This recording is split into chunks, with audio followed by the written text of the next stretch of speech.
स्वागत है paper explanation की श्रृंखला कड़ी में। और आज हम लोग डिस्कस करने वाले हैं 2021 के पेपर्स के यूपीपीसीएस के प्री के बारे में।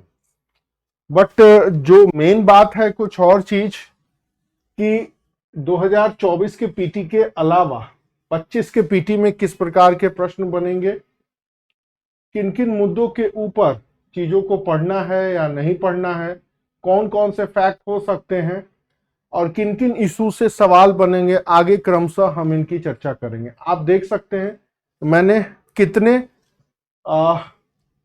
महत्वपूर्ण बिंदुओं को इसमें, हर वो छोटी चीजें हैं जो इसमें शामिल की हैं। जैसे आप देख, सारे अखबारों की कतरन है इसमें और इन्हीं कतरनों के ऊपर आधारित पॉइंट्स बनाए हैं, उनके क्वेश्चंस बनाए हैं। और क्वेश्चंस जैसे कि ये इकोनॉमिक इशू है, देखिए कैसे किस तरह हुआ, और इनको बनाने के बाद इससे रिलेटेड प्रश्न भी बनाए हैं जो इस बार के पीटी में हो सकते हैं, चाहे वो बजट से हो या आगे हम लोग डिस्कस करेंगे। और सबसे बड़ी बात, किन मुद्दों के ऊपर प्रश्न बन सकते हैं। जब तक आप 5 साल के पेपर को, मिनिमम 5 इयर्स के पेपर को डिस्कस नहीं करेंगे तब तक आपको चीजें क्लियर ही नहीं होंगी कि कैसे सवाल बन सकते हैं, किस तरह के सवाल आ सकते हैं, यूपी का क्या ट्रेंड रहा है और जो 2024 में ट्रेंड बदला है उससे आगे आने वाले 25-26 के पीटी के कैसे बनेंगे। तो सीधे मुद्दे पर आते हैं हम लोग पेपर के बारे में। पहले क्वेश्चंस के ऊपर डिस्कस करते हैं। पहला जो क्वेश्चन है वो मुगल साम्राज्य के नेचर से लिया गया है। नॉर्मल सा सवाल है। मुगल साम्राज्य एक सैनिक राज्य था और उसकी शक्ति निर्भर थी, जैसे जैसे रहा उसका पतन हो गया। हालांकि ये सतीश चंद्र कहते हैं कि सैनिक राज्य था, बट कहीं से सैनिक राज्य नहीं था, वो एक धार्मिक राज्य था। खैर, लेकिन जो एनसीईआरटी कहता है वही बात मानिए। तो मुगल साम्राज्य के नेचर से, कॉन्सेप्ट से सवाल आया है, तो ध्यान रखिएगा। दूसरा सवाल देखिए, पूछ रहा है कौन सा द्वीप कैरेबियन सागर में स्थित है। अब ये प्रश्न क्यों आया तो ध्यान दीजिएगा, द हिंदू में उस साल यह कवर किया था। यह मोरक्को के पश्चिम में है और यह प्लेट टेक्टोनिक थ्योरी से जुड़ा हुआ है और यह यूरोप से जुड़ा हुआ है। और इसी प्लेट टेक्टोनिक थ्योरी की बात हो रही है कि दुनिया भर में इंडियन प्लेट से लेकर के ये प्लेट, वो प्लेट, ये प्लेट डिवाइड हो रहे हैं। कभी यहां पर पुर्तगालियों का शासन था और आज इनके वंशज वहां पर राज्य करते हैं। ग्रेनेडा, मोंटेनसेराट और एंगुला ये कैरेबियन देश हैं जो अमेरिका के नीचे, साउथ अमेरिका, दक्षिण और नॉर्थ अमेरिका के बीच में है। और जो मडीरा है वो मोरक्को के पश्चिम है और यहीं पर यूरोप से अफ्रीकन प्लेट जुड़ा हुआ है। तो इस वजह से चर्चे में है। तो जब भी इस तरह की कोई न्यूज आती है ज्योग्राफिकल, तो उसका ज्योग्राफिकल इंपॉर्टेंस, उसका ज्योग्राफिकल कनेक्टिविटी प्रश्न में आना ही आना है। तो इस साल भूकंप आया कहां, भारत के पड़ोसी देशों में, तो प्लेट्स के बारे में जानकारी चाहिए। फिर एशिया पैसिफिक एरिया में आया, उसके बारे में जानकारी चाहिए, वगैरह वगैरह। तो अगर 2025 में 26 में सवाल बनते हैं तो इसी तरह बनेंगे वर्ल्ड लेवल पर। ये नहीं कि मडीरा लेकर के आप घटना चक्र वाले स्टाइल में रटना शुरू कर दे, नहीं, अब दोबारा शायद मडीरा आए भी ना। इस साल देखिए कि कौन से एरा में कोई एरा चर्चे में आया है। आगे देखिए, थोक मूल्य सूचकांक एनसीईआरटी से आया हुआ है। महंगाई को लेकर के जारी करता है। कौन जारी करता है? वाणिज्य और उद्योग मंत्रालय विभाग, उपभोक्ता नहीं, वाणिज्य और उद्योग मंत्रालय भी। ये पहले भी प्रश्न आ चुका है। आगे है डिजास्टर मैनेजमेंट, ये भी एनसीईआरटी से आया हुआ सवाल है। एक्ट कब बना और इसके हेड कौन है, ठीक है। और MHA राष्ट्रीय आपदा प्रबंधन डिवीजन जो है 2009 में बना हुआ है। तो अब याद रखिएगा, एक्ट 2005 का है, डिवीजन 2009 में बना। आगे, अब ये बजट का सवाल है, किस योजना के तहत टैबलेट देने की घोषणा की गई। अब टैबलेट में क्या है तो देखिए 2025-26 में इससे ऐड आ सकता है, ऐड कर रहे हैं, इससे रिलेटेड सवाल आ सकते हैं कि किस प्रकार की योजनाओं को लागू किया गया। ये प्रतियोगी परीक्षाओं में हेल्प के लिए मुख्यमंत्री ने किया था। ई लर्निंग को प्रमोट करेगा। कोचिंग में शामिल होने वाले जितने भी स्टूडेंट्स हैं, चाहे वो ISPCS से हों या यूथ नीट और जेई के रिलेटेड हो, उनको देने की बात कही गई थी, मुख्यमंत्री अभ्युदय योजना। बस आगे एक और भी है, कोको उत्पादक राज्य में नहीं है, तो द हिंदू में ये भी कवर हुआ था। कोको उत्पादक राज्य में लातविया नहीं है। घाना और आइवरी कोस्ट, अफ्रीका के ये दो देश वर्ल्ड के 60% कोको उत्पादन में लागू है या कोको उत्पादन करते हैं। लगभग साउथ अमेरिका का इक्वाडोर 9% करता है और एशिया आइलैंड में इंडोनेशिया कोको उत्पादन करता है। ध्यान रखिएगा, वर्ल्ड के 60% जो कोको होते हैं आइवरी कोस्ट और घाना में होते हैं, और इक्वाडोर दूसरे नंबर पर है, और एशियाई प्रांत में इंडोनेशिया कोको का उत्पादन करता है। आगे, अब ये आकस्मिक निधि से कौन सा है? अब आकस्मिक निधि क्या है, इसकी क्या उपयोगिता है, बजट के पहले किस प्रकार फंड निकालने के लिए व्यवस्था है, कोई इमरजेंसी आ गई तब फंड कैसे निकला जाएगा, उससे रिलेटेड फैक्ट्स होंगे। विश्व युवा कौशल दिवस का विषय क्या था? अब ये मुझे मिला नहीं है कि विश्व युवा कौशल दिवस का सवाल क्यों आ गया, कैसे आ गया, और इस तरह के चीजें कैसे आ जाती है, मुझे नहीं मिला। आगे 9वें नंबर का है, कोविड-19 के टाइम पीरियड में किसने नाइट्रोजन जनरेटर का ऑक्सीजन जनरल में बदलने का प्रदर्शन किया? आईआईटी बॉम्बे ने। अब सवाल आ गया, अब मैं इसमें क्या बताऊं, मेरे समझ में नहीं आया। 10वें नंबर का सवाल देखिए, शानदार सवाल है। निम्नलिखित में से कौन सा कारण भारत के उत्तर पश्चिम भाग में शीत ऋतु होने वाली वर्षा के लिए उत्तरदायी है? याद रखिएगा, जब भी आप ज्योग्राफी पढ़ते हैं तो इसमें आपको यह पता होनी चाहिए मौसम कैसे बदलते हैं और कौन से भौगोलिक कारणों से मौसम बदलता है और उससे हम कैसे प्रभावित होते हैं। तो ध्यान रखिएगा, वेस्टर्न डिस्टर्बेंस इसको बोलते हैं, पश्चिमी विक्षोभ, वायुमंडल की परत और दाब, ये दो ही चीजें हैं जो उभर करके आती हैं, और भारत में कुछ भी होता है तो उसका उत्तर वेस्टर्न डिस्टर्बेंस, हम लोगों ने रट्टा मार लिया था लगभग BA1 में। खैर, तो याद रखिएगा। आगे है, फ्लाई ऐश प्रदूषण किससे होता है?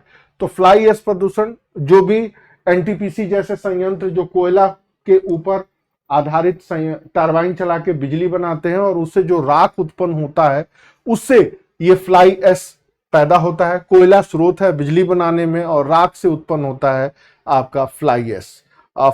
हाँ, चलिए आगे देखिए। एक और है, उत्तर प्रदेश में स्वामी विवेकानंद ऐतिहासिक पर्यटन यात्रा 2021। मैं जब इसको सॉल्व कर रहा था तो एक बड़ा इंटरेस्टेड फैक्ट मिला। उत्तर प्रदेश सरकार ने यूपी ईयरबुक, मैं आपको मोटी वाली ईयरबुक दिखा चुका हूं, वहां से आया है। उत्तर प्रदेश सरकार ने चयनित मजदूरों को तीर्थ यात्रा कराने के लिए इस स्कीम को लेके आए। किसके लिए? मजदूरों के लिए, बुजुर्ग के लिए नहीं, विधवाओं के लिए नहीं, महिलाओं के नहीं, बट मजदूरों के लिए 12,000 रुपए की सहायता दी जाएगी। और उत्तर प्रदेश सरकार ने इसका एम्बिशन बनाया आध्यात्मिक कल्याण की भावना का विकास।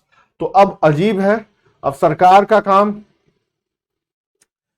लोगों को तीर्थ यात्रा कराना भी है, आलोचक इसको यही कहते हैं, तो फिर इसके समर्थक कहते हैं फिर सरकार हज के लिए सब्सिडी काहे देती थी?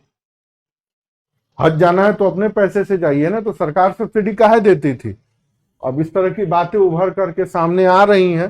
तो उत्तर प्रदेश स्वामी विवेकानंद ऐतिहासिक पर्यटन यात्रा, नाम कुछ अजीब है, मजदूरों के लिए है, आध्यात्मिक कल्याण के लिए, वगैरह वगैरह। आगे देखिए, 13वें नंबर का सवाल आइए, कौन सी तुलना में ज्यादा सूर्य की रोशनी में परिवर्तित करता है? ताजा बर्फ। क्यों है? फिजिक्स में एक चैप्टर है एल्विडो प्रभाव। अब 2025, 26, 27 में एल्विडो प्रभाव के बारे में थोड़ा सा और आप डिटेल स्टडी करिए। ताजा बर्फ में 0.80 विद्यमान होते हैं ये, और इसके वजह से वो रिफ्लेक्ट करने में ज्यादा यूजफुल होता है। अब इसके अलावा कुछ और भी चीजें नहीं थी इसमें बताने के लिए, तो मैं नहीं बता रहा हूं। आगे देखिएगा, स्किल डेवलपमेंट ऑर्गेनाइजेशन भारत में, उत्तर प्रदेश में कहां बनाया गया, या देश में प्रथम इंडियन स्किल डेवलपमेंट स्थापित किया गया? कानपुर में। अब ये मेंस का सवाल है, इसका लक्ष्य क्या है, इसकी पॉजिटिव और नेगेटिव चीजें क्या है, ये मेंस में आ सकते हैं या आना चाहिए। अब यही है। फिर उत्तर प्रदेश लोक सेवा आयोग को भी फ्रेंच ओपन से प्यार है, छोड़िए क्यों है, जब हमारे देश में इतने खेल खिलाड़ी होते हैं, दूर अमेरिका में, स्पेन में फ्रेंच, विंबलडन, ये अंग्रेजों के कार्यकाल की परंपरा है, आज भी ढोई जा रही है। आगे, अब मूल अधिकारों के बारे में ये बातें राधा कृष्णन जी ने कही थी। ये क्यों कही थी, मुझे इसके बारे में ये कहीं मिला नहीं मुझे कि ये बात राधा कृष्णन जी ने कही थी क्या, कि मूल अधिकार हमारे लोगों के लिए प्रतिज्ञा सब विश्व के साथ किया गया एक समझौता। अब मुझे नहीं मिला। हाँ, ये बहुत अच्छा सवाल है। रोग के बारे में पूछा है, रिबोफ्लोविन की कमी से कौन सा रोग होता है? तो रिबोफ्लोविन की कमी से एक प्रकार के चाइलोसिस नामक रोग होता है। अब अगली बार एग्जाम में या टेस्ट पेपर में डाला है हमने, चाइलोसिस के लक्षण क्या हैं और चाइलोसिस के प्रभाव क्या होते हैं, याद रखिएगा। रिबोफ्लोविन की कमी से ये रोग होता है। अब रिबोफ्लोविन के कमी के लक्षण क्या हैं और रिबोफ्लोविन कमी के प्रभाव क्या हैं। हाँ, हड़प्पा सभ्यता का मांडी भारत के किस राज्य में है? अतः उत्तर प्रदेश में है। यह भी उत्तर प्रदेश के ईयर बुक में पढ़िएगा। हड़प्पा सभ्यता की नक्शा एनसीईआरटी में दिया है, लेकिन जब आप यूपी पीसीएस दे रहे हैं तो मैंने पहले भी बताया है, इंडियन हिस्ट्री का कोई भी पार्ट अगर उत्तर प्रदेश से संबंधित है तो वो आपके प्रश्न में आ सकता है। मांडी वेस्टर्न यूपी में है और यमुना नदी के किनारे है, और हड़प्पा सभ्यता के सबसे ज्यादा ज्वेलरी, जेम्स ज्वेलरी के जो साक्ष्य मिले हैं, जो भंडार मिले हैं, वो यहीं से मिले हैं।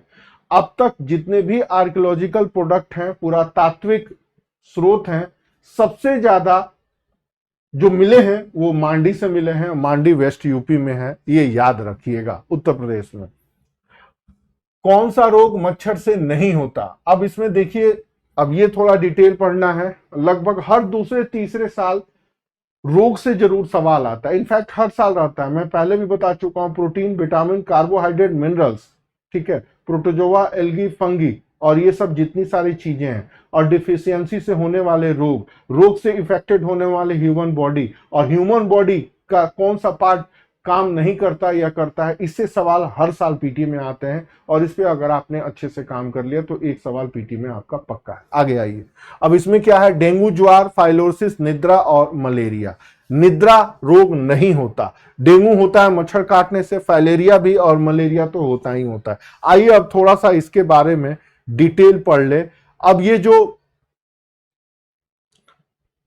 निद्रा रोग है, ये अफ्रीकी ट्रिपनोसोमियासिस नामक रोग का इंडिकेटर है। तो निद्रा रोग को क्या बोलते हैं? अफ्रीकी ट्रिपनोसोमियासिस एलिपिंग सिकनेस बीमारी का नाम है। ट्रिपनोसोमा प्रजाति के द्वारा मच्छर काटा जाता है, उससे होता है। जैसे मादा एनाफ्लीज एक प्रजाति है, उसी तरह ट्रिपनोसोमा प्रजाति के द्वारा संक्रमण होता है। तौत से मक्खी काटती है, जैसे एडिज मच्छी है उसी तरह तौत से मक्खी काटी है, और ये ग्लेसिना प्रजाति की मक्खी है, और ये उप सहारा बेल्ट में पाया जाता है। ध्यान रखिएगा, अफ्रीका से आई हुई बीमारी है। पर्टिकुलरली ये मच्छर काटता है, और इस मच्छर का नाम ये है, ये मच्छर के द्वारा संक्रमण होता है। ये इस प्रजाति का मच्छर है। स्लीपिंग सिकनेस बीमारी का नाम है, और अफ्रीकी बीमारी का नाम ये है। तो इतनी सारी चीजें आपको जाननी होंगी, क्या, कैसा, किस तरह और किस रूप में ये पाया जाता है। आगे है जनसंख्या घनत्व है। अब इसमें मैं क्या बोलूं, एवरीबॉडी नोन अबाउट इट। सबसे कम कहाँ है? अरुणाचल प्रदेश। ये सवाल इतने इजी नहीं आने चाहिए, थोड़ा टफ रहता है तो ठीक है। बैटुलिज्म कहते हैं ना कि खाना खाने से फूड पॉइजनिंग हो गई। अब देखिए यहां भी थोड़ा साइंस का मैटर आपको डिटेल पढ़ना है। कहते हैं फूड पॉइजनिंग हो गई, फूड पॉइजनिंग हो गई। ये फूड पॉइजनिंग क्या है? ये फूड पॉइजनिंग होता है जिसमें कहते हैं वो टॉक्सिक हो जाता है, या उसमें कुछ ऐसी चीजें आ जाती हैं जो शरीर को नुकसान पहुंचाती हैं। जनरली बॉटुलिज्म एक दूषित खराब खाना से होता है, या फिर एक और भी है, भोजन के अलावा घाव हो जाता है, उससे भी बोटुलिज्म होता है। मतलब अगर आपको फूड पॉइजनिंग होता है, ज्यादा देर का खराब खाना, ठीक उसी तरह शरीर में आपके घाव में अगर कोई इंफेक्शन हो गया, उससे भी होता है। फूड पॉइजनिंग क्या असर करता है? तो फूड पॉइजनिंग से शरीर के नसों पर हमला होता है, ध्यान रखिएगा। उससे विष उत्पन्न होता है, और इसका कारण बैक्टीरिया है। इतनी सारी चीजें हैं जो जाननी है। बॉटुलिज्म क्या है? भोज्य पदार्थों से होने वाला विषैलापन। तो भोज्य पदार्थ मतलब फूड पॉइजनिंग। अब फूड पॉइजनिंग क्या होता है? यह उसके बाद शरीर के नस के ऊपर यह अटैक मारता है और यह बैक्टीरिया के कारण होता है। और फूड पॉइजनिंग दूषित खाना के अलावा जो भोजन या घाव होते हैं उनसे भी होता है। आगे के सवाल, किस एक्ट के तहत ये कहां से आया है? द हिंदू में आया था बहुत पहले कि फूड पॉइजनिंग क्या हो रहा है, डिब्बा बंद खाने से क्या हो रहा है। ये पूछा है किस एक्ट के तहत मतदान की आयु घटा दी गई? Everybody know it, Rajiv Gandhi के कार्यकाल में हुआ था 61वां संविधान संशोधन विधेयक। अब देखिए, इस 61वें संविधान संशोधन विधेयक से 9वीं अनुसूची जोड़ी गई। आर्टिकल 31B में थोड़ा अमेंडमेंट किया गया, 1988 में सामने आई और 1990 में यह एक्टिव हुई और यह चुनाव सुधार से जुड़ा हुआ मुद्दा है। अब चुनाव सुधार में कई ऐसे प्रसंग हैं जिनको जानना है। एनसीईआरटी में बस इतना ही दिया है कि इस संविधान संशोधन के तहत उम्र आयु इतनी घटा दी गई। अब थोड़ा सा उससे डिटेल, क्या जोड़ा गया, कौन सा शेड्यूल जोड़ा गया, कौन सा आर्टिकल में अमेंडमेंट हुआ, कब यह रिपोर्ट आया और कब से यह रिपोर्ट एक्टिव हुआ। आगे देखिए, रेडियो धर्मिता से जुड़ा हुआ सवाल है, बहुत अच्छा सवाल है कि रेडियो एक्टिविटी से जुड़ी हुई चीजें, एक न्यूक्लियर इनका गुण है, नाभिकीय विखंडन के सिद्धांत पर हाइड्रोजन बम बनाया जाता। अब इतना आसान सवाल नहीं आना चाहिए। वही नाभिकीय विखंडन, वही नाभिकीय संलयन, वही परमाणु बम, वही हाइड्रोजन बम, वही चीन के द्वारा टोकामोक, वही फ्रांस की आईटीआर परियोजना। तो नाभिकीय विखंडन, नाभिकीय संलयन, उसका सूत्र पूछते तब ना। साइंस के कुछ चैप्टरों में से सबसे इंपॉर्टेंट चैप्टर में से है ये नाभिकीय विखंडन, नाभिकीय क्या नाम है, संलयन। दोनों के फॉर्मूले, दोनों के कामकाज करने के तरीके और उनसे जुड़े हुए फैक्ट। अब ये जानना है कि न्यूक्लियर फ्यूजन या फिजन से रिलेटेड ये कब कब संपन्न हुआ, कौन कौन से व्यक्ति उससे जुड़े हुए हैं, कब टरबाइन बना, कब यह प्रयोग को निर्धारित किया गया, इलेक्ट्रॉन, प्रोटॉन, न्यूट्रॉन, उनके गुण क्या है, पॉजिट्रॉन का क्या मामला है, हाइड्रोजन बम किस सिद्धांत पे काम कर रहा है, और चीन का जो आर्टिफिशियल सन है टोकामोक करके कुछ है, उसके क्या गुण है, कितना रहा, क्या रहा, ये सब आपके अगले टेस्ट पेपर में मैंने डाला है। तभी तो कुछ नया होगा, नहीं तो इसको रट के क्या, कैसे, किस तरह। आगे देखिए, 24वें नंबर का प्रश्न है। एनटीपीसी सिंगरौली स्थित एक इकाई है। एनटीपीसी का सबसे पुरानी इकाई है, दोनों, ये भी यूपी के ईयर बुक से पूछा है। यह सोनभद्र उत्तर प्रदेश के बॉर्डर पर है, इसी के बाद से दूसरे राज्यों की बॉर्डर शुरू हो जाती है उत्तर प्रदेश का। और एनटीपीसी देश के ओल्डेस्ट प्लांट में से एक है। एनटीपीसी की सिंगरौली, यहां पर हिंडाल्को का कारखाना भी है, बिरला वालों का। तो इतनी सारी चीजें हैं, ये याद रखिएगा। छत्तीसगढ़ में नहीं होकर के सोनभद्र यूपी में है और एनटीपीसी के सबसे पुराने प्रोजेक्टों में से एक है। अच्छा, बहुत शानदार प्रश्न है ये। वायुमंडल में प्रकाश का प्रसार का कारण क्या है? कार्बन डाइऑक्साइड, धूल का कण, हीलियम, जलवाष्प? नहीं, रेले प्रकीर्णन, नाइट्रोजन और ऑक्सीजन का संश्लेषण। याद रखिएगा, वायुमंडल में प्रकाश का कारण क्या है? धूल कण। धूल कण में इसको बोलते हैं रेले प्रकीर्णन, N2 और O2 के संश्लेषण से। ये दोनों चीजें हैं। तो अगली बार सवाल बनना होगा तो लगभग इन्हीं से सवाल बनेगा। 26वें नंबर पर आइए, कौन से आयोग ने अंतरराज्यीय परिषद के बारे में बात की? तो 1980 के दशक में इंदिरा गांधी मार्का लोकतंत्र के दौर में जिस प्रकार सेंटर ने स्टेट को डैमेज किया, वर्चस्व स्थापित किया, या पूरे सिस्टम को एक तरीके से उलझा के रख दिया, तो केंद्र राज्य संबंधों को सही करने के लिए सरकारिया आयोग की नियुक्ति हुई और सरकारिया आयोग ने यही सिफारिश की कि अब केंद्र और राज्यों के मध्य या राज्यों के आपसी बीच विवाद को सॉर्ट आउट करने के लिए अंतरराज्यीय परिषद की स्थापना होनी चाहिए। और इसके तहत आर्टिकल 263 28 मई 1990 के तहत आईसीएस इंटर स्टेट काउंसिल की स्थापना हुई। तो एनसीईआरटी में इसके कारण दिए हैं, याद रखिएगा। ये तो सब लोग रट्टा मार लेते हैं, क्यों अंतरराज्यीय परिषद की स्थापना हुई, सरकारिया आयोग ने किन मुद्दों को टारगेट करते हुए क्या बोला, कैसे बोला और क्या कहा, ये सारी चीजें आपको जानकारी होनी चाहिए। इट मींस सरकारिया आयोग के कंसेप्चुअल पार्ट की जानकारी होनी चाहिए। अब आगे आने वाले वर्षों में 2024 के पेपर को देखने के बाद इसी तरह के सवाल बनेंगे। ये एनसीईआरटी का है, अगले टेस्ट पेपर में डाला है मैंने। सरकारिया आयोग के गठन का लक्ष्य था और 4 पॉइंट डाले हैं। अगर आपको पता होगा तभी आप कर पाएंगे, नहीं तो नहीं कर पाएंगे। 27वें नंबर का सवाल देखिए, रोग से आया है। कौन सा रोग सही मतलब सुमेलित है? विटामिन ए संतरा, vitamin C, vitamin D, vitamin B6। तो अब सब जानते हैं विटामिन ए संतरा में नहीं, संतरा में सी, खट्टे फलों में सी होता है। एप्पल में पाया जाता है विटामिन ए। नॉर्मल सवाल है। सबसे अच्छा सवाल ये लगा, स्टैचू ऑफ पीस किस राज्य में स्थित है? स्टैचू ऑफ पीस ये राजस्थान में है। ये 151 फीट जैन संत हैं बल्लभ सुरीश्वर, उनकी प्रतिमा लगाई गई है। उनके 191वीं जयंती पे लगाई गई है और ये तांबा अष्टधातु से बना है। एक तो ये स्टैचू ऑफ पीस 99% लोग गुजरात सरदार वल्लभ भाई पटेल लगाएंगे, नहीं, उसका नाम कुछ और है। ये कौन है? ये समाज सुधारक थे Jain Ballabh Suri.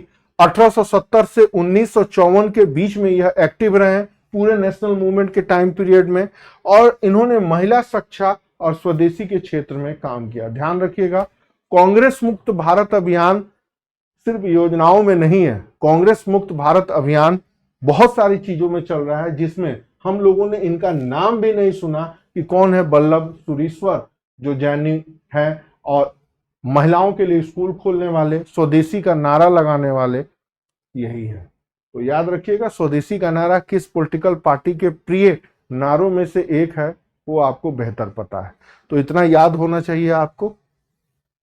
Statue of peace याद रहेगा, राजस्थान, 151 फीट, बल्लभ सुरीश्वर उनकी मूर्ति। अब थोड़ा गूगल पे इनकी फोटो भी देख लीजिएगा। आगे, प्रधानमंत्री वाणी योजना क्या है भाई? तो 2018 में इसको सार्वजनिक स्थल पर वाईफाई उपलब्ध कराने की योजना। वो वाईफाई कनेक्ट तो हो जाता है, लेकिन पता लगा ठीक से चल ही नहीं पाता। एनीवे 2018 में आया। आगे देखिएगा, इको मार्क प्रतीक किससे संबंधित है? ध्यान रखिएगा, इको मार्क किससे है?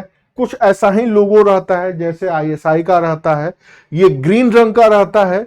ये 1991 से ये मार्क दिया जा रहा है। पर्यावरण के लिए गुड एंड हेल्दी प्रोडक्ट को दिया जाता है। इको मार्क 1991 से ही दिया जा रहा है, BIS के द्वारा दिया जाता है। और ये इसी तरह एक मिट्टी की हांडी बनी रहती है, मटका बना रहता है और ये ग्रीन रहता है, और ये दिया जाता है कि हाँ ये इको फ्रेंडली है। मटके की खासियत होती है कि वो कई तरह के प्रोडक्ट बनाते हैं, लेकिन वो जब टूट जाता है तो मिट्टी से बनता है और वो मिट्टी में ही मिल जाता है, उसका कोई साइड इफेक्ट नहीं होता। मटका हमारी संस्कृति से लगभग विलुप्त हो चुका है। कभी एंशिएंट हिस्ट्री में चित्रित मृदभांड, चित्रित धूसर मृदभांड वगैरह वगैरह। आजकल ये चंपारण मटर के नाम से ज्यादा फेमस है, वहां पर आपने इसको देखा होगा। और लगभग सभी 5 स्टार होटलों में मटके में खाना बनाया जा रहा है टेस्ट के लिए। चंपारण मटर इसमें टॉप पर है। आगे, कौन मौलिक कर्तव्य नहीं है? फंडामेंटल ड्यूटीज, नॉर्मल सा सवाल है भाई। आम चुनाव में मतदान ये मौलिक कर्तव्य नहीं है, बाकी ये नॉर्मल सवाल है, ये भी एनसीईआरटी से। नोबेल शांति पुरस्कार दिया गया तो 2020 में। अब 2025 में जिसको भी पीस का अवार्ड दिया गया है, किसे दिया गया, क्यों दिया गया, किस क्षेत्र में गतिविधियों के कारण दिया गया, उनके अचीवमेंट क्या रहे हैं, उनसे जुड़े हुए कुछ प्रमुख तथ्य। अगर वो व्यक्ति भारत से है तो उसके बारे में A to Z चीजें जानना आपका कर्तव्य है। 25, 26, 27 में सवाल बनने ही बनने हैं। आगे, सही सुमेलित किया जा रहा है। ये कुछ फिर आ गए लईक अहमद, इनके बगैर काम ही नहीं चलने वाला। अब लईक अहमद हैं, अब इतनी सारी चीजें हैं भारत के इतिहास में उनके बारे में। राणा हम्बीर 14वीं शताब्दी में थे। राणा चुंडा मारवाड़ के थे, ये भी 14वीं शताब्दी के हैं। मलिक राजा फारूकी खानदेश 1370, ये भी 14वीं शताब्दी के हैं। लेकिन उत्तर प्रदेश के हैं तो उत्तर प्रदेश में जौनपुर एक रियासत रही लगभग तुगलक काल के बाद और लोधी काल के पहले तक इसका कार्यकाल दिखाई देता है।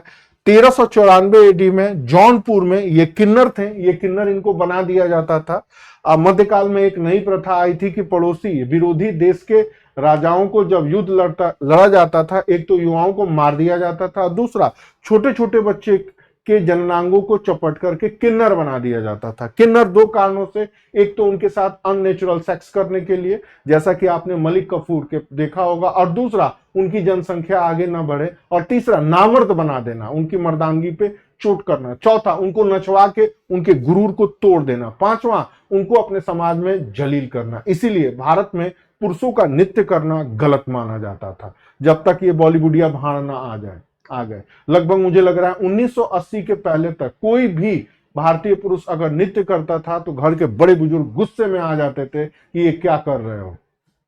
लेकिन अब तो डांस इंडिया डांस। अब उसी से जुड़ी हुई कहानी है।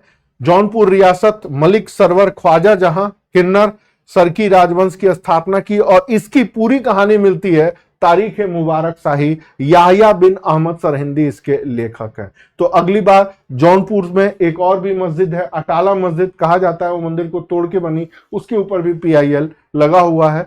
तो जौनपुर सरकी डायनेस्टी मेडिएवल इंडिया का एक पार्ट, तुगलक डायनेस्टी के बाद बना, उसके संस्थापक वो किन्नर, सरकी डायनेस्टी, और उसके बारे में जो हिस्टोरिकल फैक्ट मिलता है वो ये है तारीख मुबारक शाही, याहिया बिन अहमद सरहिंदी की लिखी हुई। तो लईक अहमद, सवाल आना ही है, ये उत्तर प्रदेश से है, तो आपकी मजबूरी हो जाती है कि आप इन चीजों के बारे में जाने, कौन क्या कैसे और किस तरह। आगे क्या है, एक और भी चीज है, विश्व टीबी दिवस के ऊपर रिपोर्ट आई है, अब तो नहीं आएगी, लेकिन अगर कोई भी WHO की रिपोर्ट आती है तो सबसे पहले आप उसके लक्ष्य को जानिए, उसके प्लान को जानिए, उसके टारगेट को। जिस तरह इस बार ट्रैकोमा के बारे में, मलेरिया के बारे में और टीबी के बारे में, ये 3 रिपोर्ट WHO ने 1.5 सालों में दिया है। समझ में आ रहा है? तो 2025 के सवालों में से कौन सा सवाल होगा? कोई भी हेल्थ रिलेटेड WHO की रिपोर्ट आती है, चाहे वो भारत की हो, चाहे वो दक्षिण एशिया की हो, वो आपके क्वेश्चन का पार्ट है। आगे आइए, 35 नंबर के सवाल को देखिए। किस अधिनियम के तहत GST लागू हुआ? 2015 में एक्टिव हुआ। इतने, अब ये पिटा हुआ सवाल है।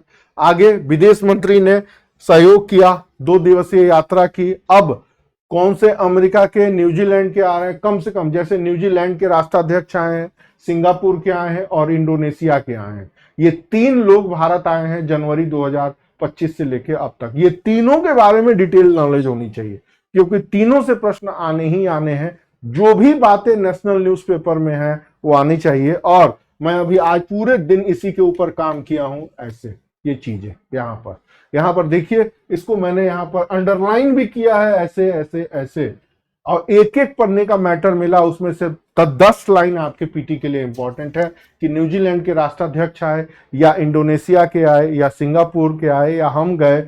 ये 3 बहुत इंपॉर्टेंट हैं। किन किन मुद्दों पे बात हुई, एशिया के लिए क्या, प्रशांत के लिए क्या, इकोनॉमिक रिलेशन के लिए क्या, UN में परमानेंट मेंबर के लिए क्या, चीन की सक्रियता के लिए क्या, सेमीकंडक्टर के लिए क्या, आर्टिफिशियल इंटेलिजेंस के लिए क्या, फलाना ठिकाना।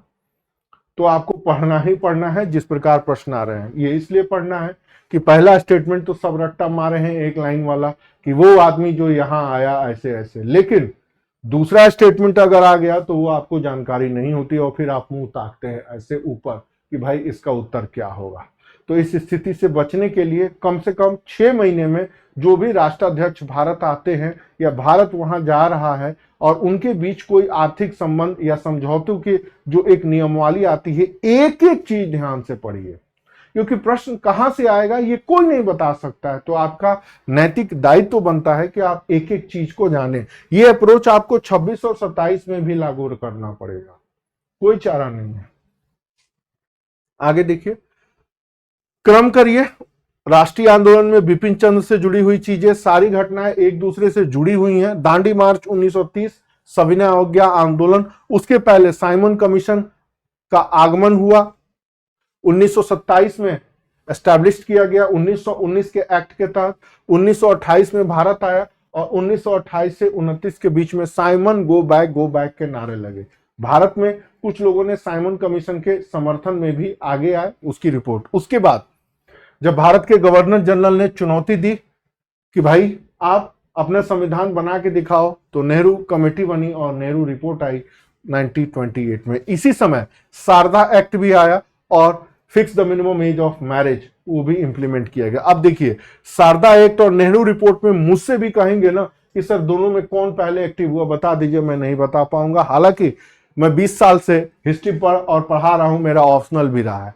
अब इस तरह के प्रश्नों को सॉल्व कैसे करें, तो हमेशा देखिएगा पूरे जगह पर जहां उलझन की स्थिति आती है, सबसे पहले जो कंफर्म है उसको लिखिए। तो दांडी मार्च 1930 में हुआ है, साइमन कमीशन 1928 में आया है।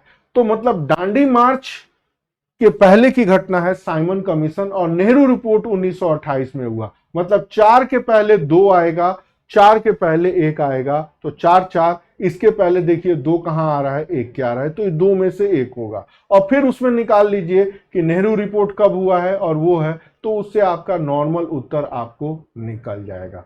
अब 1928 के जनवरी में ये हुआ है, 1928 के सितंबर में ये हुआ है, और लगभग 1928 के लास्ट में ये हुआ है। दांडी मार्च सबसे अंतिम में हुआ है। तो इस तरह के प्रश्नों में गलत होने के चांसेस बहुत रहते हैं। तो आप एक एक चीज जो भी एनसीईआरटी में, विपिन चंद्रा वाली एनसीईआरटी में दिया हुआ है, उसको ध्यान से पढ़ें। उसका एक एक शब्द प्रश्न बना सकता है। कोई नई किताब पढ़ने की जरूरत नहीं है। किरण कंपटीशन ले लिया, यूथ कंपटीशन ले लिया, घटना चक्र का इतना मोटा विशेषांक उठा लिया। अरे नया विशेषांक पढ़ने की अपेक्षा है वही रामचंद्र शर्मा, वही सतीश चंद्र, वही विपिन चंद्र ले करके उसको एक एक लाइन पढ़िए। और मजे की बात, ये सारी चीजें चैप्टर के लास्ट वाले पेज में दी हुई है, इसके बारे में लिखें। आगे देखिए, ब्लू बेबी सिंड्रोम क्यों होता है। अब इसके ऊपर देखिए मैंने कितना काम किया है। ब्लू बेबी सिंड्रोम क्या होता है कि जब भी कोई 6 महीने का छोटा बच्चा होता है, अगर वो कोई पानी पीता है और पानी पीने के बाद खांसने के ऊपर उसका शरीर, खासकर हाथ और चेहरा ब्लू रंग का, बैगनी रंग का होने लगता है, उसको ब्लू बेबी सिंड्रोम के नाम से जाना जाता है। इसके अतिरिक्त जो लोग भी पालक और चुकंदर से बने हुए खाद्य पदार्थ ज्यादा खाते हैं, उनके अंदर भी ये सेम बीमारी होती है। और इस बीमारी को साइनोसिस के नाम से जाना जाता है। रंग बैगनी, मतलब जब बच्चे रोते हैं तो उनका हाथ और होठ बैगनी रंग का हो जाता है। कारण, जब वो खांसते हैं तो उनके शरीर में ऑक्सीजन का प्रवाह थोड़ा बाधित होने लगता है। तो ध्यान रखिएगा, ब्लू बेबी सिंड्रोम दूषित जल के कारण बच्चे रोते हैं तो ब्लड सर्कुलेशन इफेक्टेड होता है। जब ब्लड सर्कुलेशन इफेक्टेड होता है तो होंठ और होंठ लगभग बैगन रंग का होने लगता है। साइनोसिस बीमारी इसको बोलते हैं। और कुछ जो लोग जो पालक और चुकंदर वाले खान पदार्थ ज्यादा खाते हैं, उनके अंदर भी ये चीजें होता है। भारत में सबसे ज्यादा बीमारी ये मेरठ और पंजाब में देखी गई है। तो उत्तर प्रदेश में ब्लू बेबी सिंड्रोम सवाल पूछे जाने का एक कारण ये भी है। वैसे सारा भारत इससे इफेक्टेड होता है, और इसको WHO ने कहा है कि ब्लू बेबी सिंड्रोम को बाय बर्थ हार्ट डिजीज के नाम से पुकारा जाए। ये पॉल्यूटेड वाटर से होता है, और अफ्रीका और दक्षिण एशिया में भारत और पाकिस्तान इसके सबसे बड़े गढ़ हैं। Blue baby syndrome methaemoglobin polluted water के कारण होता है। तो अभी तक ब्लू बेबी सिंड्रोम पूछा जाता था, इस बार ब्लू बेबी सिंड्रोम के कारण पूछ लिया है कि क्यों होता है। अब अगली बार पूछेगा किससे होता है, कितने दिनों के बच्चों में होता है, कौन से खान पान से होता है, बीमारी का नाम क्या है, बीमारी के लक्षण क्या हैं, बीमारी क्यों होता है, भारत में सबसे ज्यादा बीमारी कहां होता है, WHO ने क्या कहा है, और ये बीमारी पूरे ग्लोबल रूप में कैसे होती है। द हिंदू ने ये कवर किया था, तब मैंने वो सारे फैक्ट यहां से उठाए हैं। देखिए, इस तरह के न्यूज दैनिक जागरण में नहीं आते हैं, क्योंकि दैनिक जागरण पढ़ने वाले मजा लेने वाले लोग होते हैं, और वो अखबार में पढ़ते हैं कि यहां सांप मिला, या बीजेपी की महिला अध्यक्षा ने ये किया, या मोइना मित्रा ने विवाह कर लिया। आज की ताजा खबर, किससे किया, क्या किया। तो जो नॉर्मल लोग होते हैं वो मजे लेने के लिए पढ़ते हैं, और अखबार आनंद लिया जाता है, लेकिन आनंद लेने वालों का सिलेक्शन नहीं होता है। आपको अगर चीजों को नॉलेज होनी चाहिए तो कम से कम द इंडियन एक्सप्रेस और हिंदू, ये 2 अखबार जीवन भर पढ़िए, और इनके न्यूज के बारे में थोड़ा सा सोचिए, तभी आप थोड़े दूसरे लोगों से प्रबुद्ध या इंटेलिजेंट की श्रेणी में आएंगे। और एग्जाम के मैक्सिमम सवाल एग्जामिनर इन्हीं से पढ़ करके सवाल बनाए बनाते हैं। इनफैक्ट यूपीएससी के तो सिलेबस में लिखा है न्यूज़पेपर बेस्ड सवाल पूछे जाएंगे जस्ट लाइक द हिंदू, लेकिन सबसे ज्यादा सवाल आते हैं इंडियन एक्सप्रेस से, कारण सारे ब्यूरोक्रेट्स इंडियन एक्सप्रेस पढ़ते हैं। आगे 39 में आ जाइए। एक होता है, इनको वाटर बॉटल मुद्रास्फीति के नाम से जाना जाता है, बॉटल नेक इन्फ्लेशन, एनसीईआरटी से आया हुआ है, नॉर्मल सा सवाल है। इन्फ्लेशन मतलब मुद्रास्फीति, मुद्रास्फीति के कारण, मुद्रास्फीति का प्रभाव, मुद्रास्फीति के रोकने के कारण, मुद्रास्फीति से रिलेटेड अन्य और चीजें, जो कुछ भी एनसीईआरटी में दिया है उसके बारे में। मुद्रास्फीति की माप, मुद्रास्फीति के माप के पैमाने, मुद्रास्फीति के माप के सूचकांक, जो भी इकोनॉमी की किताब है उसमें आपको ये मिल जाएगा। आगे वायु प्रदूषण सूचक के बारे में पूछा है, तो ये जो लाइकेन लगाया जाता है कहां है, कैसे है, सबसे ज्यादा लाइकेन कहां विद्यमान है, लाइकेन पार्क कहां पे है, और कुछ लाइकेन हम लोग खाते भी हैं, तो वो क्या है, लाइकेन को साइनोबैक्टीरिया भी कहा जाता है। अब इस चीज को या इससे जुड़े हुए साइंस को ब्रायोलॉजी के नाम से जाना जाता है। ब्रायोलॉजी के जनक कौन है, ब्रायोलॉजी को दवा में कहां प्रयोग किया जाता है, ब्रायोलॉजी के कितने प्रकार होते हैं, तो अगली बार लगभग आपके चारों टेस्ट पेपर में इससे जुड़े हुए सवाल बने हैं। 28 जनवरी 2018 लखनऊ हिंदुस्तान टाइम्स के अखबार में ये पूरी रिपोर्ट आई थी। चूंकि आज भी यहां नीचे पड़ा हुआ है, अखबारों की कतरन मैं रखता हूं, तो मैंने देखा कि आखिर इतने सवाल आए हैं तो इसका रिसोर्स क्या है, तो इसका रिसोर्स मैंने बता दिया हिंदुस्तान टाइम्स। तो अगली बार ब्रायोलॉजी के बारे में आप तैयार रहिएगा, सिर्फ लाइकेन या साइनोबैक्टीरिया के बारे में आपकी जानकारी नहीं होनी चाहिए, थोड़ी डिटेल जानकारी आपको होनी चाहिए। अब 41 नंबर का सवाल देखिए, राज्यों के बनाने से रिलेटेड है। अब ये एकदम नॉर्मल सा सवाल है, नॉर्मल सवाल इसलिए क्योंकि ये एनसीईआरटी का पार्ट है और इसमें कहीं कोई दिमाग लगाने की जरूरत नहीं है। 2014 लास्ट स्टेट है, तेलंगाना बनने वाला, उसके पहले झारखंड, छत्तीसगढ़ और उत्तराखंड सन 2000 में बना था, और ये दो अन्य और राज्य, ठीक है। इसके बारे में अब संविधान का कौन सा अनुच्छेद, संसद की भूमिका, आर्टिकल कौन सा और एक्ट कौन सा, वही एसके दर कमेटी, जेबीवीपी कमेटी और फिर फजल अली कमीशन, 1956 का एक्ट, आंध्रा पहला राज्य और 2014 का ये। लेकिन मूल बात, नए राज्य बनाना क्या समाधान है या नए राज्यों की उपलब्धि क्या है, वगैरह वगैरह। इससे ज्यादा सवाल एग्जाम के लेवल पर इंपॉर्टेंट नहीं है। ध्यान रखिएगा, जो सवाल आते हैं वो एकदम सारे नॉर्मल सवाल आते हैं, कुछ भी नया याद करने की जरूरत नहीं है। जो कुछ भी नॉर्मल किताबों में लिखा है वो पर्याप्त है। और फिर आप जिससे पढ़ते हैं अपने टीचर से पूछ लीजिए कि सर क्या नया स्टेट बनना चाहिए या नहीं, नया स्टेट का क्या अचीवमेंट है, क्या प्रॉब्लम है, क्या चैलेंज है। यही 4 लाइन, 2-2 लाइन का मैटर, ये टॉपिक खत्म। इससे ज्यादा नहीं पढ़ा जाता। आगे देखिए, कौन सा विदेशी पत्रकार जो गांधी जी के साथ, तो वेब मिलर पत्रकार है। न्यू फ्रीमैन अखबार थी, उसका ये संवाददाता था वेब मिलर। अब थोड़ा सा वेब मिलर के बारे में डिटेल आपको पढ़ना है कि वेब मिलर ने किसका किसका साक्षात्कार लिया, वेब मिलर भारत कब आया, वेब मिलर किस भारतीय पत्रकार, किस पत्रकार में था, वेब मिलर दुनिया भर के फेमस लोगों का इंटरव्यू लिया, किस देश का रहने वाला था, थोड़ा सा कुछ और इसके बारे में, क्योंकि एक बार वेब मिलर आ गया है तो थोड़ा सा जानकारी आपको और होना चाहिए। विश्व ओजोन दिवस मनाया जाता है 16 सितंबर को। अब ओजोन दिवस क्यों मनाया जाता है, थोड़ा सा उसके बारे में, ये यूनाइटेड नेशन का इशू है। मॉन्ट्रियल प्रोटोकॉल 1987 में इसके ऊपर चर्चा हुई।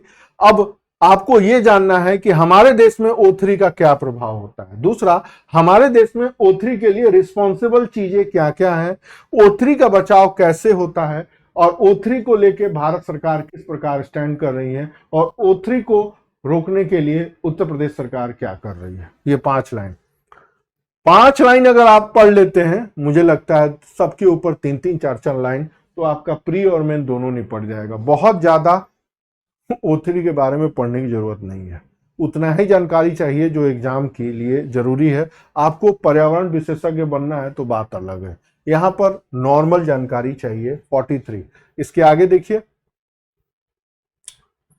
हाँ, बहुत अच्छा सवाल है। फिर आ गए समाजशास्त्री धुरिये। जन दर के संदर्भ में ये धुरिये वही हैं जिन्होंने रूर्बनाइजेशन का कॉन्सेप्ट दिया था। मैंने बताया था दर्जनों इन्होंने किताब लिखी है पिछले पेपर को एक्सप्लेनेशन में, और इन्होंने बहुत सारी चीजें बात कही है। और रूर्बनाइजेशन अर्बनाइजेशन के बारे में यह माना जाता है कि जैसे जैसे अर्बनाइजेशन बढ़ेगा, जैसे जैसे लोगों में साक्षरता बढ़ेगी, वैसे वैसे ऑटोमेटिकली बर्थ रेट कम हो जाएगा, जनसंख्या दर स्थिर हो जाएगी। बहुत पहले इंग्लैंड के प्रधानमंत्री ने भारत के लोगों को खरगोश की उपाधि दी थी जो बेलगाम बच्चे पैदा करते हैं। सच तो यह है कि भारत में जन दर गिरने का कारण महंगाई है, बच्चों के लालन पालन का खर्च है, कुछ अवेयरनेस की कमी भी है। अब आज ये लोग सोच रहे हैं बच्चे दो ही अच्छे। क्यों बच्चे दो ही अच्छे? हम तो हमारे अनुसार तो 4 बच्चे होनी चाहिए, किसी को भी कोई समस्या हो, जिस हिसाब से बर्थ रेट गिर रहा है। कभी समय था हम दो हमारे प्रभु की इच्छा, फिर समय आया हम दो हमारे दो, आज फिर बर्थ रेट गिर रहा है। दुनिया भर के देश पॉपुलेशन की समस्या से घिरे हुए हैं। हो सकता है अगले कुछ आने वाले 50 साल के बाद अर्बनाइजेशन का परिभाषा ही बदल जाए। तो अर्बनाइजेशन के बारे में कई सारी चीजें हैं। नगरीकरण जन दर को कम करने में सहायक है। हायर लिटरेसी जन दर को सीधा संबंध है। तो हायर लिटरेसी कई तरह के समस्याओं को जन्म दे रहा है, उसमें एक विवाह टूटना भी है, दूसरा विवाह परिवार नातेदारी का खत्म भी होना है, तीसरा पिता पुत्र और पति पत्नी के संबंधों का बिगड़ना भी है। तो अब लोग सोच रहे हैं कि इतना ज्यादा पढ़ लिख लेने से हमको क्या मिला।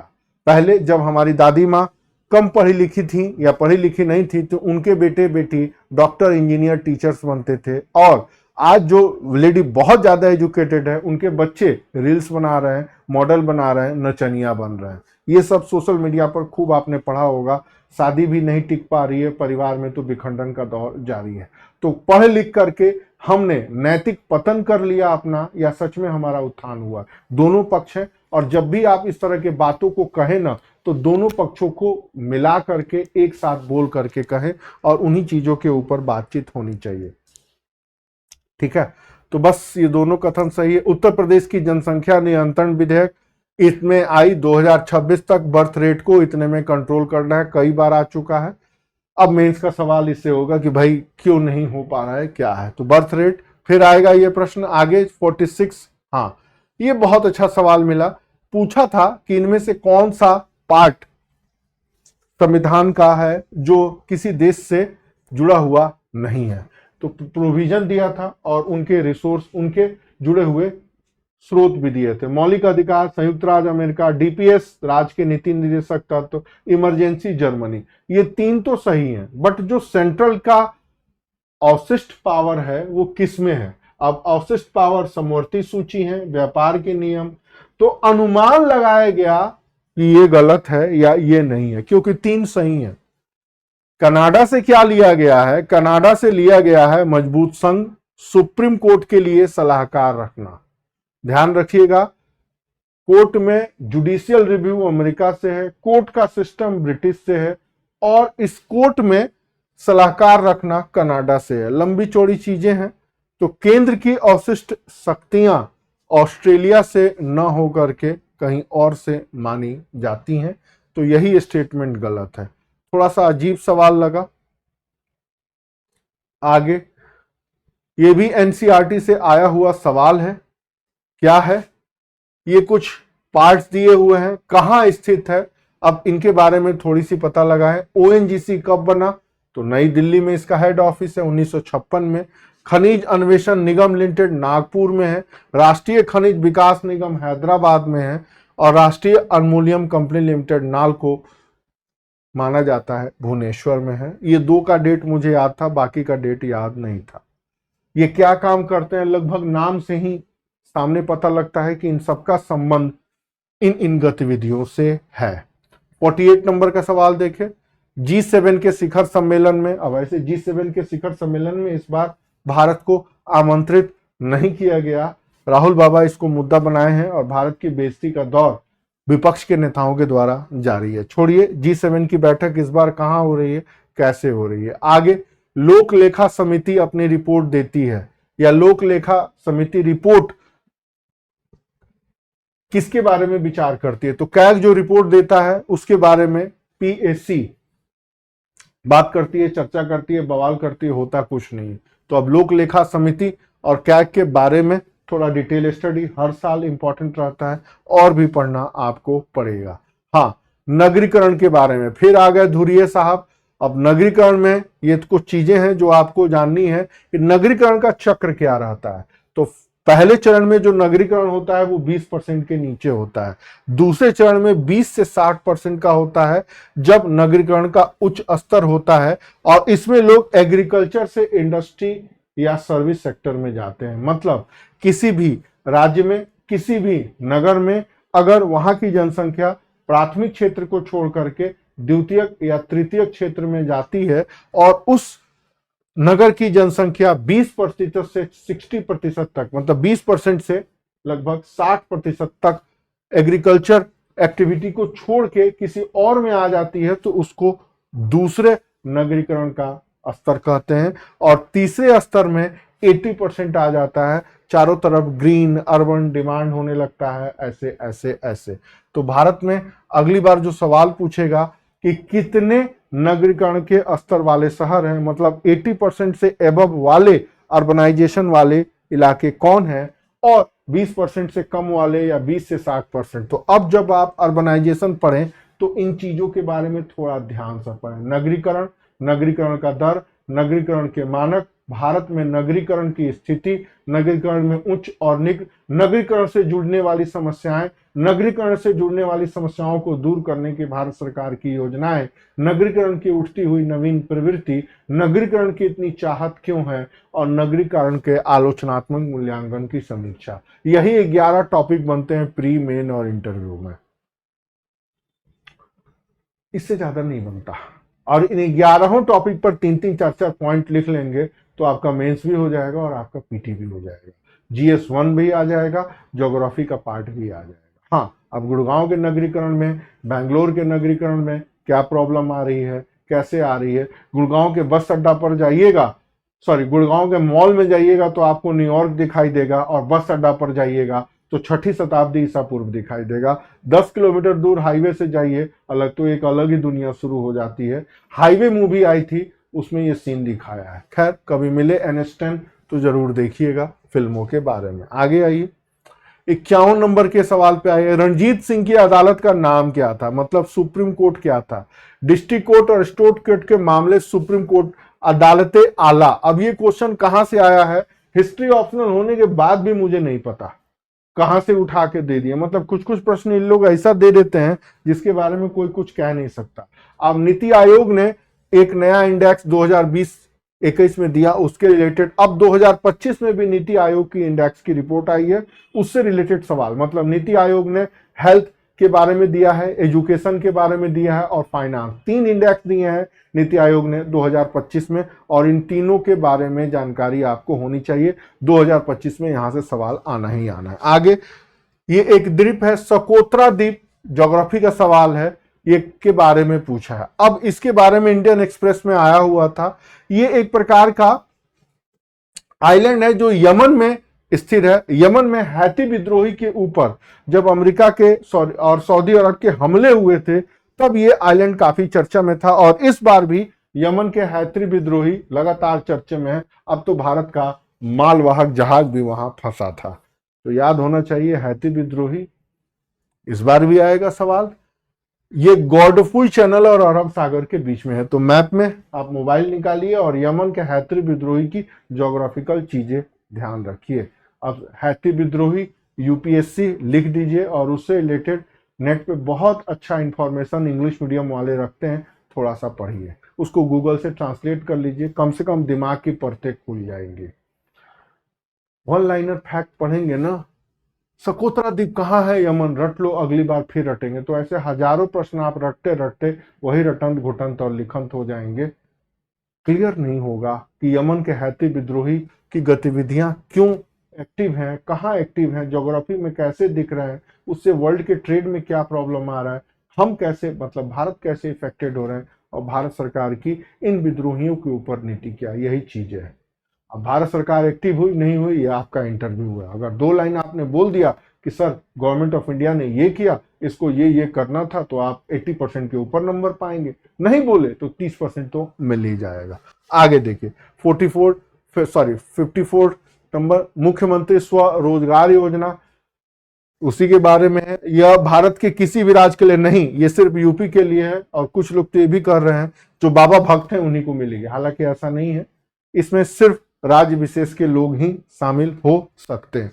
55, अब कौन सा विधेयक राज्यसभा में नहीं हो सकता, तो धन विधेयक। अब ये तो पता है, बट धन विधेयक को राज्यसभा में क्यों नहीं प्रस्तुत किया जा सकता, इसका उत्तर सिर्फ एनसीईआरटी में आपको मिलेगा, क्योंकि जितने भी रिप्रेजेंटेटिव होते हैं वो लोगों के द्वारा होते हैं, राज्यसभा में इनडायरेक्ट लोग होते हैं, और राज्यसभा की अपेक्षा लोकसभा को प्रभावी माना गया है। चूंकि लोकतंत्र में लोक से निर्वाचित होकर आते हैं, तो इस वजह से धन के संबंध में निर्णय लेने का पहला दायित्व और अधिकार लोकसभा को माना जाता है, और भी कई तरह की। तो अगली बार आपके टेस्ट पेपर में सवाल भी हो सकता है, यह है लोकसभा में ही धन विधेयक क्यों लाया जाता है, उसके 4 ऑप्शन, और जो एनसीईआरटी में लिखा है वही आएगा पेपर में। आगे 56, शून्यकाल का क्या अर्थ है। अब शून्यकाल 12 से 12:30 तक का समय होता है। अब शून्यकाल क्यों शामिल किया गया, 1962 में इसे शामिल किया गया, और पार्लियामेंट कब शुरू होता है, 10 बजे, 11 बजे या 10 से 11 के बीच में, इसी के बाद शून्यकाल आता है। तो आपका टाइमिंग है, ये प्रश्न आपको टेस्ट पेपर में मिलेगा, मैं इंडिकेटर दे देता हूं। और मजे की बात, ये सब एनसीईआरटी में दिया हुआ है। शून्यकाल की खोज भारत में हुई है। अब शून्यकाल का एम्बिशन क्या था, क्यों इंट्रोड्यूस किया गया 1962 में, इसकी जानकारी आपको होनी चाहिए।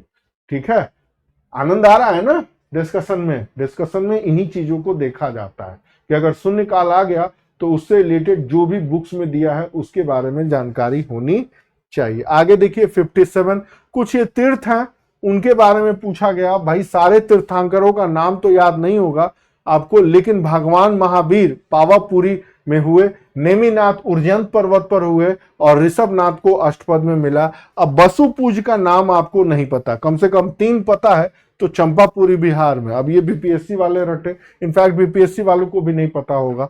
ठीक है, इतने सारे। आगे देखिएगा, अमेरिका में नियुक्त हुए। अब इस साल तुलसी गेबार्ड भी नियुक्त हुई हैं, इस साल काश पटेल भी हुए हैं। तो इन दोनों लोगों का क्या हुआ है, ट्रम्प 2.0 के टाइम पीरियड में किन भारतीयों को क्या स्थान मिला, ये ध्यान रखिएगा, प्रश्न आना ही आना है।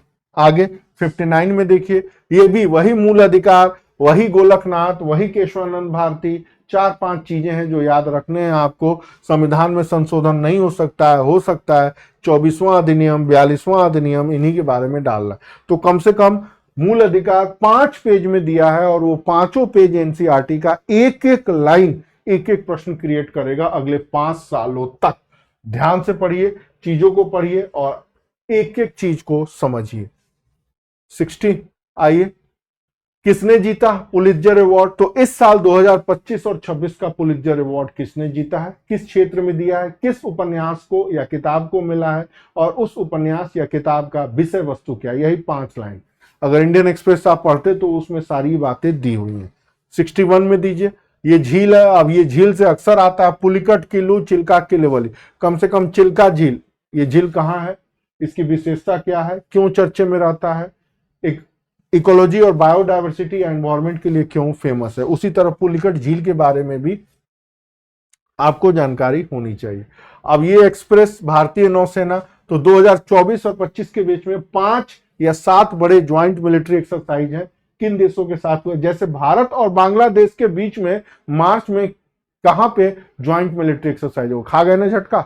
बांग्लादेश और भारत के बीच में लफड़ा पचड़ा चल रहा है, लेकिन उसके बाद भी ज्वाइंट मिलिट्री एक्सरसाइज हुआ। ठीक उसी तरह भारत और म्यांमार के बीच में खटपट चल रहा है, उनके बीच में भी ज्वाइंट मिलिट्री एक्सरसाइज हुआ है ना, बड़ी बात। उसी तरह भारत और चीन ने भी एक जगह ज्वाइंट मिलिट्री एक्सरसाइज किया। ये तीनों डिस्प्यूटेड मजेदार फैक्ट हैं जो इस साल के पीटी में इंपॉर्टेंट हो सकते हैं। मजे की बात, इन तीनों से संबंध भारत के नॉर्मल नहीं है, लेकिन हुए हैं। रहेगा टेस्ट पेपर में या करंट की क्लास में। नाइट्रोजन आवश्यक अवयव नहीं है, पूरा नाइट्रोजन की कहानी आपको पढ़ना है कि हमारा जीवन नाइट्रोजन से कैसे जुड़ा है। यहां आएगा नाइट्रोजन का आवश्यक अवयव नहीं है कार्बोहाइड्रेट, नाइट्रोजन में क्लोरोफिल है, आरएनए है, डीएनए है, कार्बोहाइड्रेट नहीं है। तो पूरी नाइट्रोजन की कहानी आपको जाननी पड़ेगी कि हम और हमारे जीवन में नाइट्रोजन का क्या महत्व है। आगे भारत के संविधान की प्रस्तावना में नहीं है। अब ये शब्द है, अगली बार इससे पूछेंगे कि इन शब्दों का अर्थ क्या है। ये मेंस में दर्जनों बार आ चुका है। फिर आ गए लईक अहमद, ये देखिए, ये 4-5 लोग हैं और उन्हीं के बारे में जानना है। इसके बारे में आपने एक मशहूर फिल्म देखी होगी या सुनी होगी, गुलामी फिल्म का गाना, जिहाल मिस्की मुकुम बरंजिश तुम्हारा दिलिया हमारा दिल है, सुनाई देती है दिल की धड़कन हमारा दिलिया तुम्हारा दिलिया। ये एक गाना है जो कभी अमीर खुसरो ने मिफ्ता उल फतह में लिखा, या दिल की कुंजी। अमीर खुसरो और इनके गुरु थे निजामुद्दीन औलिया। दोनों लोग एक दूसरे के एक आशिक थे और एक महबूब थे। वो खुद कहते हैं मेरे गुरु मेरे आशिक हैं, अब मैं उनकी महबूबा। और भी कई तरह की चीजें हैं, कैसे प्रेम करते थे इसका भी वर्णन है और उसमें कई सारे गाने लिखे गए हैं। जिहाल मिस्की मुकुम रंजिश जिहारा हिजरा, तुम्हारा दिल है हमारा दिल है, दिल की कुंजी, मिफ्ता उल फतह। ठीक उसी तरह एक और आशिक और मासूक के बीच के संबंधों की दास्तान है अमीर हसन हमजा की लिखी हुई किताब अलसीजी। ये व्यवहारिक सलाह देते हैं कि तुमको क्या करना है, कैसे करना है। तो मध्यकाल में एक से एक धाकड़ किताबें लिखी गई हैं। अमीर खुसरो ने जोहर उल सबा, तजिकारा, खजाइन उल पता जैसी मशहूर किताबें लिखी, और भी लिखाई होगी। लेकिन फयादुल फवाद नामक किताब निजामुद्दीन औलिया से बातचीत का वर्णन आमिर हसन सिजवी ने लिखा है, और इसी निजामुद्दीन औलिया के माशूक थे और वो आशिक थे मिफ्ता उल फतह के लेखक आमिर खुसरो। वैसे पूरे मध्यकाल में पुरुषों के बीच में प्रेम, आशिक और माशूक का कॉन्सेप्ट अलाउद्दीन खिलजी और मलिक कफूर के बीच में तो आपने पर्दे पर देखा होगा।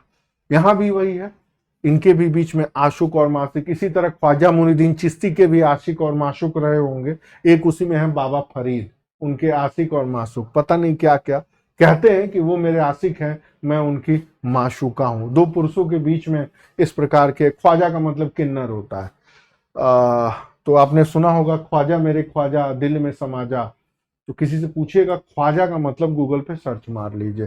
तो मध्यकाल में एक अजीब कल्चर था, वो है पुरुष और पुरुषों के बीच में प्रेम सहसंबंध। उसको लोग गुरु शिष्य का भी नाम दे देते हैं, भगवान जाने कैसे गुरु और कैसे शिष्य। आगे आइए, भारत सरकार के पर्यावरण परीक्षण अधिनियम आया 1986 में, आर्टिकल 253 में। लेकिन एक और मशहूर सवाल, पर्यावरण संरक्षण अधिनियम 1986 में ही क्यों बना, जब भारत के संविधान में आर्टिकल 253 में इसका वर्णन है? क्यों बना?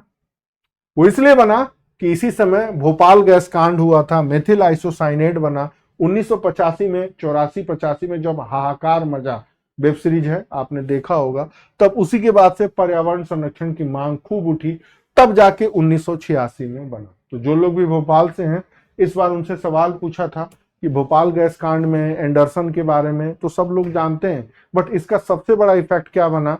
तो इसका सबसे बड़ा इफेक्ट बना पर्यावरण संरक्षण कानून। अब ये आपको याद होना चाहिए कि 1986 में ही क्यों बना। कोई भी संस्था जब स्थापित होती है, जैसे डिजास्टर मैनेजमेंट या डिजास्टर आपदा प्रबंधन की बात क्यों आई? क्योंकि 2004 के अंत में सुनामी आया था, तब आपदा के प्रबंधन की बात चर्चे में उठी। तो इस तरह की घटनाएं होती हैं, तो उसके बारे में आप जानिए। 67 आर्थिक विकास से जुड़ी हुई चीजें हैं, क्या इसके लिए जरूरी नहीं है कैपिटल चाहिए, टेक्निक्स चाहिए, पॉपुलेशन में डेमोग्राफिक चेंज चाहिए, स्पेशलाइज्ड पर्सन चाहिए और ब्यूरोक्रेट्स चाहिए, और तकनीकविद और ब्यूरोक्रेट। तो ब्यूरोक्रेट नहीं माना जाता है इस चीज के लिए। एनसीईआरटी का आया हुआ सवाल है। आगे, रिंगलमैन स्केल किस चीज के लिए प्रयोग होता है? अब ये धुआं के लिए होता है। रिंगलमैन स्केल की खोज किसने की? सूक्ष्म लक्षण क्या है, विशेषता क्या है? उन्होंने इसके बारे में खोजबीन नहीं की। आखिर कितने नए सवालों को खोजा जाए, हर बार ऐसे नए सवाल आते हैं, छोड़िए। आगे आइए, भारतीय इतिहास में बायकोम सत्याग्रह के बारे में 69 नंबर सवाल को देखिए। 30 मार्च 1924-25 के बीच में हुआ था, दक्षिण भारत में हुआ। मंदिर प्रवेश सुधार आंदोलन था। गांधी जी भी यहाँ दौरा करने गए और यहाँ पर शामिल हुए। के टीके माधवन, फाल्कन, मेनन, पेरियार इसका समर्थन किए। और उस समय की जो रेजिडेंट थी वो थी सेतु लक्ष्मीबाई। याद रखिएगा, इन्होंने वाइकोम सत्याग्रह के ऊपर सिग्नेचर किया और एक तरीके से अप्रूव किया मंदिर में प्रवेश आंदोलन का मुद्दा सक्सेसफुल हुआ। ध्यान रखिएगा, माधवन, पलकन और मेनन आंदोलन के नेतृत्वकर्ता थे। पेरियार ने समर्थन दिया था, पेरियार इसमें शामिल नहीं हुए थे। गांधी जी उत्तर से दक्षिण की यात्रा करने इसी के लिए गए थे। बिपिन चंद्र में डिटेल दिया हुआ है, कहीं भी कुछ अलग पढ़ने की जरूरत नहीं है। हाँ, सेतु लक्ष्मीबाई का नाम शायद बिपिन चंद्र में नहीं है। जब मैं ये पूरा पढ़ रहा था, सॉल्व कर रहा था, तो मुझे ये फैक्ट नजर आया कि उस समय के जो रेजिडेंट थे या गवर्नर थे, उन्होंने ही इस चीज को एक्टिव करके फिर ये कानून को रद्द किया, मंदिर प्रवेश का अधिकार दिया। तो बस इतना ही। आगे देखिए, 70 नंबर का सवाल है, शीत प्रकोष्ठ में फल भंडारण दीर्घ जीवन देता है। अब क्यों देता है, ध्यान रखिएगा, ये जो कार्बाइड होता है वो फल को पकाता है, ये चीज है, ठीक है। ठीक उसी तरह ठंडा घर में आलू घर रखा जाता है ना, कोल्ड स्टोरेज में, वो लंबे समय तक रहता है। क्यों रहता है, क्योंकि उसके ऑक्सीजन का दर वो घटा देता है। तो भाई सी बात है, मान लीजिए हमारे ऑक्सीजन को दर घटा देंगे तो हम छटपटाएंगे, तो हमारे शरीर के ऊपर भी असर पड़ेगा। तो असर तो पड़ेगा, कार्बन डाइऑक्साइड के उत्पादन और पीएच के वजन पर भी असर पड़ता है, और इससे बॉडी के ऊपर साइड इफेक्ट होता है। आलू लोग पहले भी खाते थे, आलू अब भी खा रहे हैं, लेकिन जैसे जैसे कोल्ड स्टोरेज का आलू खा रहे हैं, लोगों के अंदर शुगर की बीमारी बढ़ते जा रही है। अपने से तुलना करिए, अगर आपको कोई बीच बीच में सांस लेने को मना कर दे तो आप क्या करेंगे। और हमारे यहाँ ये संस्कृति रही है कि जो भी फल और सब्जियां होती हैं उसको तुरंत प्रकृति से लेके आओ और तुरंत खा जाओ, उसको रखो मत। दूध भी लेके आओ, उसको तुरंत शाम तक खत्म कर दो। रोज ताजी सब्जियां तोड़ो और रोज ताजी सब्जियां खाओ, स्टोर मत करो। शुगर बढ़ने के सबसे बड़ी कारणों में एक कारण ये भी है। तो याद रखिएगा, कोल्ड स्टोरेज किसी भी चीज के ऑक्सीजन लेवल को कम कर देता है, और उससे उसका कार्बन डाइऑक्साइड और पीएच उसका भी प्रभावित होता है। आगे देखिएगा, सामाजिक विकास के 3 अवस्थाओं के सिद्धांत मूलतः किसने प्रभावित किया है। मुझे आज भी याद है कि एक बार हम लोग उत्तर प्रदेश लोक सेवा आयोग में फॉर्म जमा करने गए थे, तो मेरे एक फिलॉसफी के सीनियर थे, उन्होंने अपने डिपार्टमेंट के एक टीचर को आयोग से निकलते हुए देखा, तो कहे यार ये पागल आयोग में क्या कर रहा है, बड़ा इंटेलिजेंट है। अब फिलोसफिकल सवाल आएंगे, ये कांट का भक्त है, कांट एक फिलोसफर थे, तो उन्होंने एसे में भी फिलोसफिकल पार्ट पूछ दिया, पीटी में भी पूछ दिया, सामाजिक विकास का 3 चरण कौन है, अगस्त कॉम्ट। मुझे ये बात नहीं पता, मैंने सिर्फ सॉल्व किया तो पता है। अब ये मुझे पूछेगा कि कौन 3 सिद्धांत है, तो मुझे ये बात नहीं पता।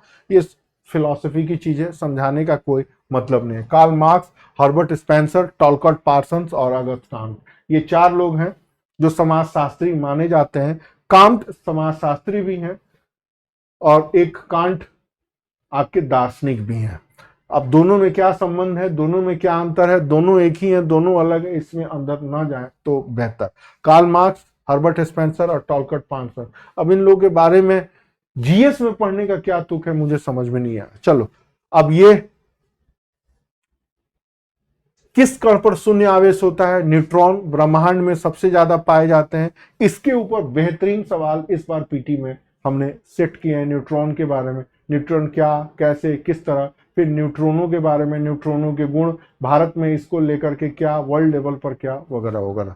ठीक है, आगे देखिए, अब WHO की ये हेड बनी है, कहाँ की है, ठीक उसी तरह अभी WHO की हेड कौन है, कहाँ की है, ठीक उसी तरह मिसेस वर्ल्ड अभी बनी है, वर्ल्ड लेवल की पहली ऐसी स्त्री है जो ब्लैक है, अश्वेत है। तो इस तरह के सवाल यूपीपीसीएस में आते हैं, आगे भी आते रहेंगे।